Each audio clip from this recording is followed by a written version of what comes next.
साधकों, मित्रों, आज हम आप सभी को संभोग का रहस्य बताते हैं।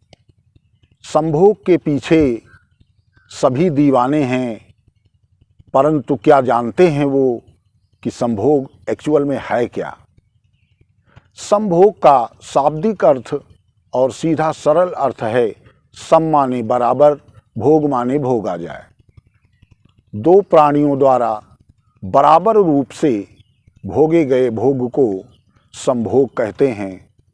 मित्रों, संभोग की पूर्णता तभी होती है जब स्त्री और पुरुष दोनों की संतुष्टि हो जाए, दोनों का स्खलन हो जाए।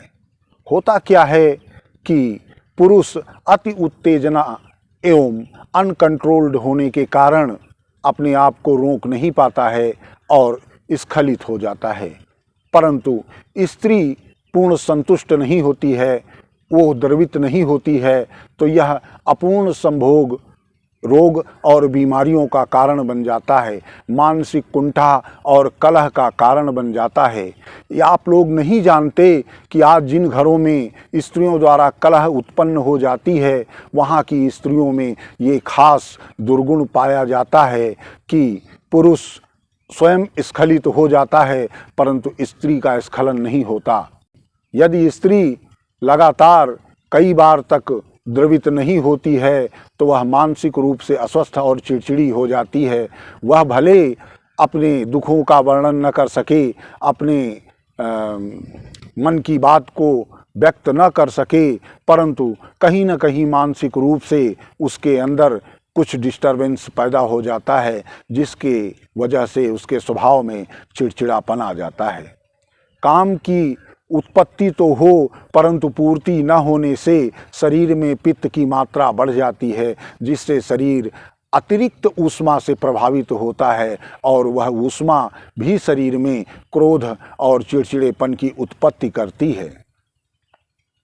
उचित संभोग का अर्थ है कि पुरुष अपने स्खलन के पूर्व स्त्री को अवश्य द्रवित और संतुष्ट करा दे। यदि ऐसा नहीं करता तो यह संभोग नहीं कहा जाएगा और विनाश का कारण बन जाएगा। संभोग का सीधा सा अर्थ है कि पुरुष और स्त्री दोनों की संतुष्टि होना आवश्यक है। मित्रों, पुरुष अपने मानसिक कामुकता पर नियंत्रण रखते हुए स्त्री को पूर्ण उत्तेजित करते हुए यदि सेक्स क्रिया को संपन्न करता है तो स्त्री द्रवित हो जाती है, परंतु नियंत्रण श्वास द्वारा बनाए रखें और स्त्री जब द्रवित हो जाए तभी स्खलन हो तो यह पूर्ण संभोग कहलाता है।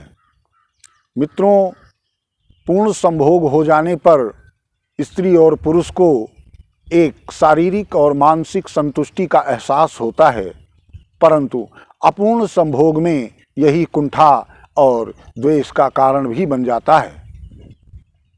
मित्रों, स्त्री पुरुष से कई गुना ज़्यादा कामोत्तेजित होती है, परंतु उसकी नियंत्रण शक्ति पुरुष से कई गुना ज़्यादा होने के कारण वह नियंत्रण में रहती है। इसलिए सर्वप्रथम स्त्री को पूर्ण उत्तेजित कर ही सेक्स क्रिया में उतरना चाहिए। यदि स्त्री पूर्णतः उत्तेजित नहीं होती है तो सेक्स क्रिया का आनंद नहीं मिल सकता और इसे संभोग नहीं कहा जा सकता, और ऐसा संभोग विनाश का कारण बनता है। आयुर्वेद में जो स्त्रियां देर से द्रवित होती हैं उनके लिए तमाम ऐसी औषधियों का प्रयोग भी बताया गया है, जिनके लेप और खान पान से इस समस्या का समाधान संभव है। हमारी आगे आने वाली वीडियो में आपको इन सभी विषयों की पूर्णता के साथ जानकारी मिलेगी, जिस जानकारी को प्राप्त करने के लिए आप हमारे चैनल को अवश्य सब्सक्राइब करें और लाइक तथा शेयर करें। धन्यवाद।